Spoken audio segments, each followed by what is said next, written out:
দিনহাটায় বিধ্বংসী আগুনের চাঞ্চল্য। দিনহাটার সাহেবগঞ্জ রোড এলাকায় একটি বাড়ির গোডাউনে হঠাৎই লাগে ভয়াবহ আগুন।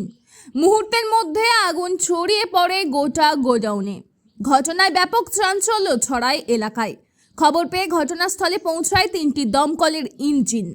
আগুন নিয়ন্ত্রণে আনার চেষ্টা চলছে জোর কদমে। আগুন লাগার কারণ এখনো পর্যন্ত জানা যায়নি। সেটা আমরা কি করে বলতে পারি। তো এই যে আপনাদের দুটি ইঞ্জিন নিয়ে আসা হয় কথা শুনেই, কি মনে হচ্ছে আগুন নিয়ন্ত্রণে চলে আসছে? কমপ্লিটলি নিয়ন্ত্রণে আছে, শুধু ড্যাম্পিং কাজ চলছে, পকেট ফ্যানগুলো।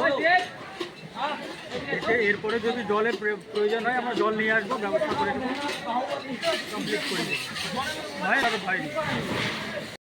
কি হয় এই অগ্নিকাণ্ডের ঘটনা? এটা মানে এখনও ঠিকভাবে জানা যায়নি, পরে জানা যাবে যে কীভাবে হলো। আগুন ধরার পরে আমরা জানতে পারলাম, ফায়ার ব্রিগেড আসলো, এখন আগুন অনেকটা কন্ট্রোলে।